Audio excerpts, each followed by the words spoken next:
2026年央行会不会全面降息呢？我先给大家一个结论，今年央行的降息可能和你想象的那种不太一样。那么今年央行用的词呢，叫做结构性降息。1月份的词儿叫做定向降息，什么意思呢？不是说大家一起降，而是呢只给一部分方向降息。央行下调的不是我们想象的那种全面政策利率，而是结构性货币政策利率。大白话说，就是央行只愿意把便宜的钱去借给那些他希望你去干的事儿。我举个非常直观的例子，假设一个种粮大户春耕要买种子买化肥，手里没钱，他去找银行借30万，年利率3%。那银行在给他放完这笔贷款之后呢，就会拿着他这个材料再去找央行再贷款，央行再借给银行30万，那利息呢可能只有1%多一点，这一步才算是央行真正给钱的地方。那么这样的降息，降的是银行从央行拿到钱的成本。重点来了不是所有的贷款银行都能去央行申请这种再贷款的，它只涉及几个方向：涉农小微民营科技绿色养老还有服务消费。你发现没有没有一个是无差别托举的，这个背后是我们这个时代的变化。如果你想等的是那种全面降息、全面刺激、人人有份的政策，那我可以告诉你，那个时代基本已经结束了。现在的逻辑就是4个字：精准灌溉。钱不会再平均流向所有人，而是只流向国家确认要重点拖住的方向。好了，那有人问了，跟普通人有什么关系我最关心的是房贷会不会因为降息而明显的下降呢？大概率不会，因为房贷呢，它盯的是 LPR 英文 Loan Prime Rate， 中文贷款市场报价利率，它是银行对最优质客户的一个贷款报价，然后所有的贷款利率呢都要在这个基础上浮动。假设银行有很多客户，有的信用特别好，有的一般，有的信用风险比较高，那银行呢一定会先给那些信用最好最安全的那批客户一个贷款报价，这个报价就叫做 LPR， 然后其他人的贷款利率呢就是在这个基础上加点。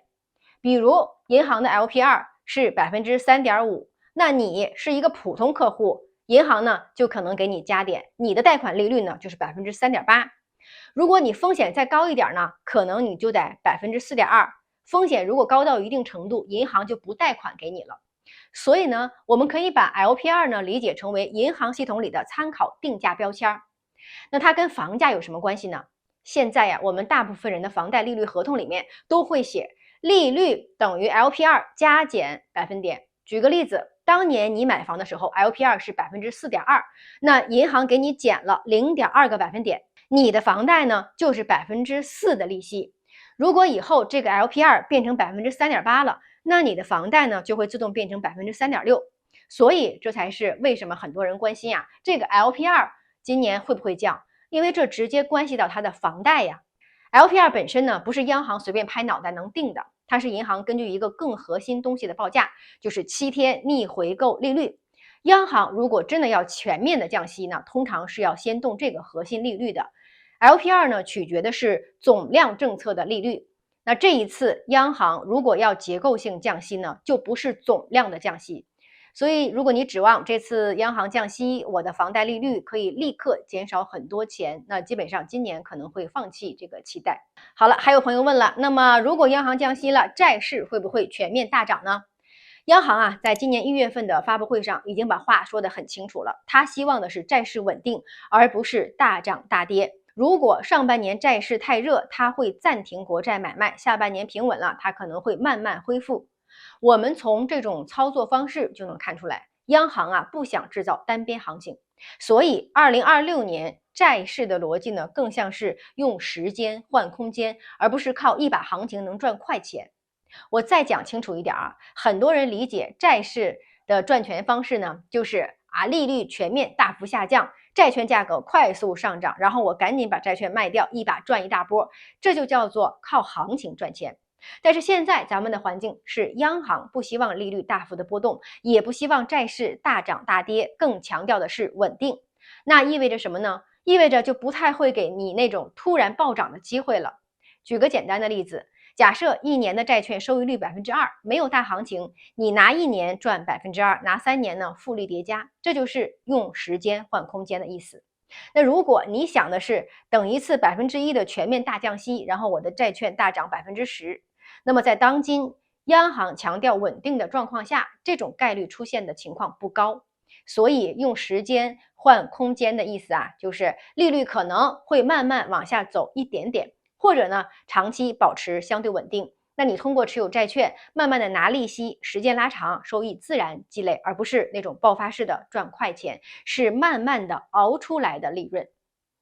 好，下一个问题啊，很多朋友关心这个人民币会不会单边升值？那央行的态度其实也非常明确了，不希望人民币大幅波动，也不希望贬值去抢出口，不鼓励大家赌汇率的方向。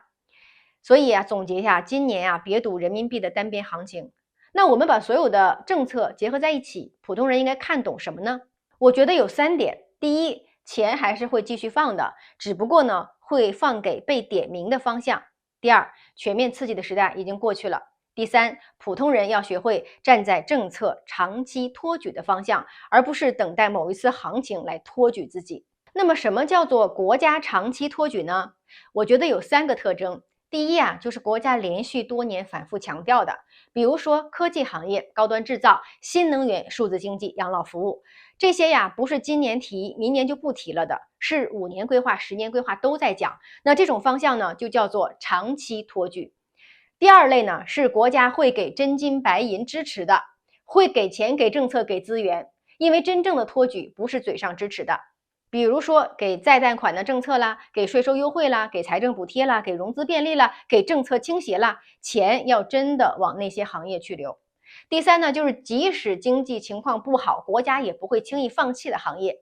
有些行业呀，一旦周期不好，那就没人管了。但是有些行业呢，哪怕是国家经济压力再大，也会继续支持。那说明什么呢？说明他们不是短期刺激的工具，而是长期的战略方向。具体的行业的分层呢，我做了一个完整的拆解表，放在思想会里了。想系统看的朋友可以去那边查看。我是苏涵，我们下期见。